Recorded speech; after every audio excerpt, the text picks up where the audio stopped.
The Northeastern Conservancies Association has raised a red flag on extensive deforestation and poaching of reticulated giraffes by refugee communities bordering Wajir South constituency. Recently, locals from Banane Ward in Wajir South have sounded alarms over environmental degradation, particularly affecting the region's cherished giraffe population. NECA has captured a high-resolution footage revealing refugees from neighboring camps causing severe environmental damage. The footage documents the destruction of trees, significantly impacting the local climate amidst global challenges of climate change. In a press briefing led by NECA CEO Mr. Sharmake Mohammed and Wajir South lawmaker Mohammed Ado, the association has petitioned the government to take decisive legal action against those threatening the environment and endangering the wildlife.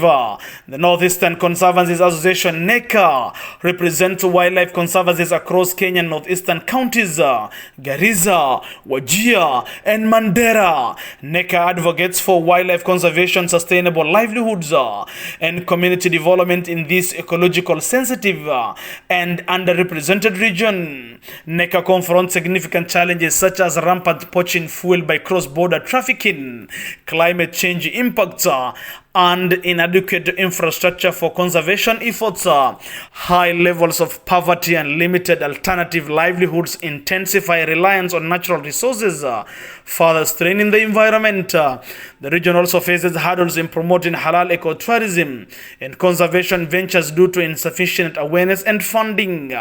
Through collaboration with local communities, governmental bodies, and international conservation partners, NECA strives to protect endangered species while addressing socio-economic issues in the region. The environmental cost of sustaining the Dadaab refugee complex has had or has led to a triple tragic effect.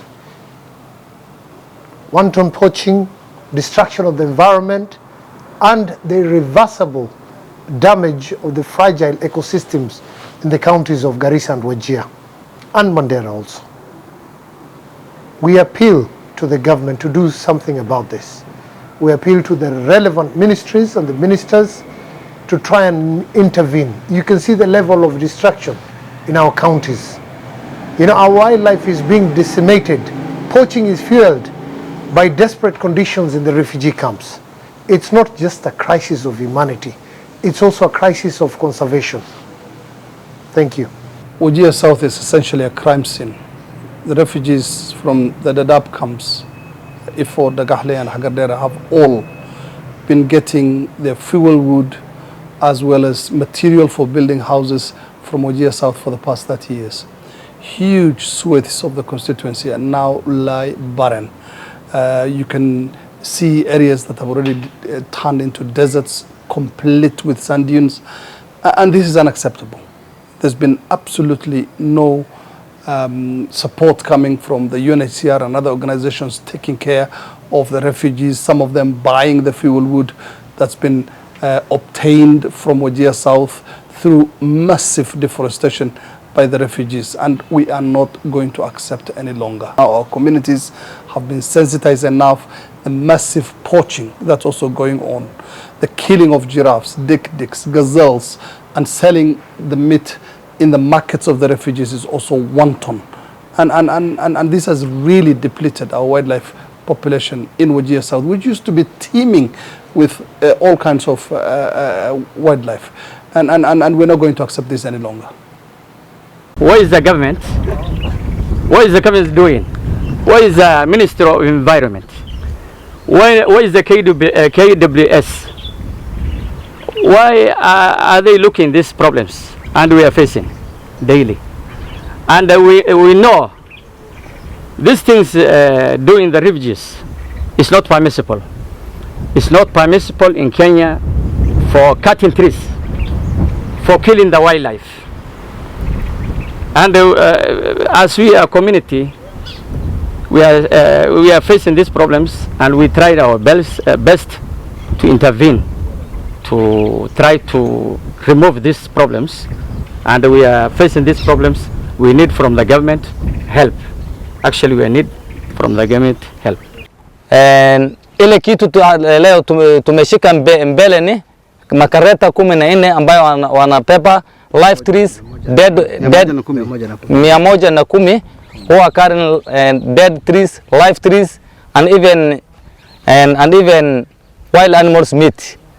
Also, we had almost 200 charcoal here. Already you have seen the photo, and that work has been done by the community itself. The community alone ndio umefanya hiyo kazi. Sasa ile shida tuko nayo ingine, usahii mnaona kuna majirafu wa 14 hivi ndio tumilete hapa, na mnaona watu ya conservancy Sharmarke, we are telling you we need and forest we need rangers from your office, because we cannot do as we are the community, we cannot do alone this job unless we get a hand from the concerned officers.